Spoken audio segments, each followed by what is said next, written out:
Hello বন্ধুরা, আমি doctor Tarakchandra সরকার বলছি। আজ আমি হ্যানিম্যানের আবিষ্কৃত পস্টিকাম নিয়ে আলোচনা করব। পস্টিকাম আমাদের রাসায়নিক সার পটাশ থেকে তৈরি করেছে। যেরকম গাছের শক্তিকে বৃদ্ধি করে এবং স্ট্রং বা মজবুত করে, তেমনি আমাদের এই পস্টিকাম আমাদের শরীরকে শক্তিশালী ও মজবুত করে। পস্টিকাম একটা অ্যান্টি সাইকোটিক ও সিফিলিটিক মেডিসিন। বিশেষ করে রাইট সাইডে বেশি কাজ করে, লেফট সাইডে করে, তবে রাইট সাইডে মেডিসিন এটা। Silly patient fair of action কোথায় কোথায় বেশি কাজ করে?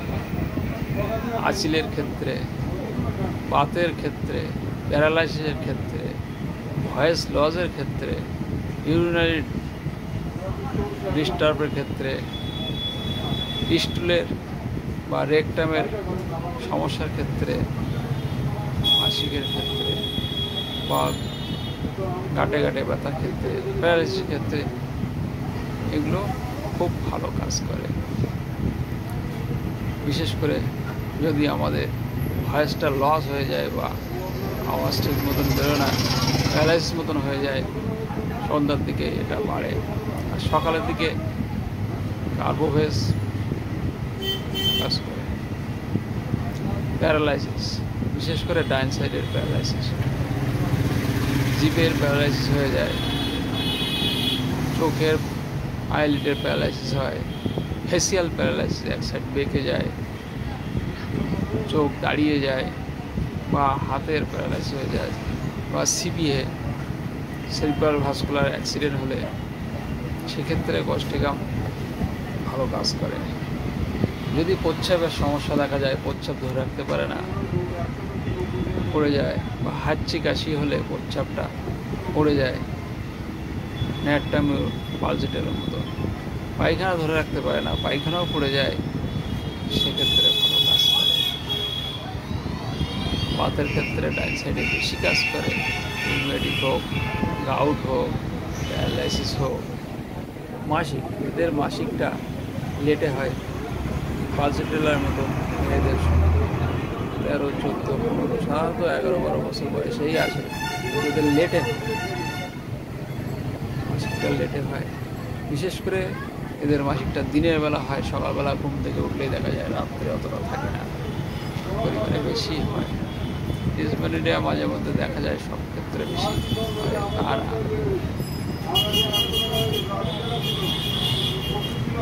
বিশেষ করে বাতে এরা খুব ভালো কাজ করে যদি সিমটম থাকে। এদের জল পিপাসা নর্মাল আছে, শীত বেশি, শীতটা বেশি, চিলি বেশি, জল পিপাসা আছে। ডিজায়ার মধ্যে আমরা আসি, এদের মাংস খেতে ভালোবাসে আর লবণ খেতে ভালোবাসে। অ্যাভারশন টু সুইটস আছে, মিষ্টি খেতে পছন্দ করে না। গ্রাফাইটিস, অ্যাসিড নাইট্রিক, ল্যাকথাইনার, গ্রাফাইটিস, সালফার, এরা মিষ্টি খেতে পছন্দ করে না। মাইন্ডের ক্ষেত্রে আছে, এরা মাইন্ডটা খুব গুরুত্বপূর্ণ। পস্টিকাম মানেই সিম্প্যাথি ধরা হয়। সিম্প্যাথি হচ্ছে দয়া মায়া এদের খুব বেশি। ফসফরাস ফার্স্ট গ্রেড, কিন্তু আমরা অনেকেই জানি না phosphorus first grade, second grade পস্টিকাম। তাছাড়া আরও মেডিসিন আছে, নাইট্রিক অ্যাসিড আছে। নাইট্রিক অ্যাসিডের রাগ বেশি, কিন্তু মায়া দেওয়া আছে নাইট্রিক অ্যাসিডে। ইরিটেবিলিটি আছে, এরা সহজে রেগে যায়। ফরগেটফুল আছে, এরা ভুলে যায়, এরা অনেক কিছুর নাম মনে রাখতে পারে না, ভুলে যায়। বেনেভলেন্স আছে, এরা সহজে দান করে, দান করতেই থাকে। কিছু দান করলো, আবার যদি সে যেতে চায় সেক্ষেত্রে এরা দান করে। ডিক্টেটোরিয়াল মাইন্ডেড আছে। ডিক্টেটোরিয়াল বলতে লাইকোপোডিয়ামের মতো, এরা যা চিন্তাভাবনা করে, যা ভাবে সেটা নিজের চিন্তাভাবনায় অটল থাকে। এক্সট্রা ভ্যাকাস মানে অতিরিক্ত বাইকারা, এরা যা ইনকাম করে, ম্যাক্সিমামে খরচ করে, যেটা এক্সট্রা ভ্যাগাস বলা হয়।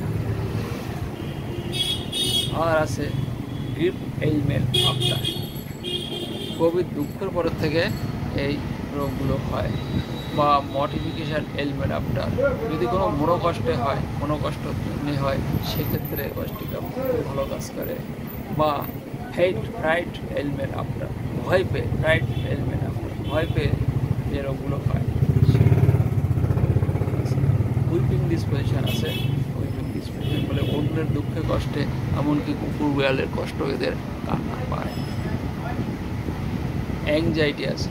এই অ্যাংজাইটির জন্যে এরা যদি কেউ বাড়ির বাইরে যায় বা বাড়ির কোনো ফ্যামিলি বা কোনো সদস্য যদি বাইরে যায়, সে যদি সহজে বা ফিরতে লেট করে, সেক্ষেত্রে যতক্ষণ না আসে ততক্ষণ তার টেনশন হয়, অ্যাংজাইটি হয়, তার জন্য তার প্রেশার বেশি হয়ে যায়, সুগার বেশি হয়ে যায়। এক্ষেত্রে কষ্টিকাম একটা খুব ভালো কাজ করে প্রেশার সুগারের ক্ষেত্রে। এই টেনশন অ্যাংজাইটির জন্যে প্রেশার সুগার চলে আসতে পারে।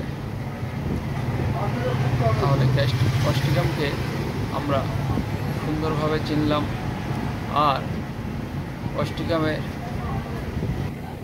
সিমটম যদি কারোর ভালো লেগে থাকে তাহলে লাইক, শেয়ার ও কমেন্ট করবেন। ধন্যবাদ সবাইকে। Good night.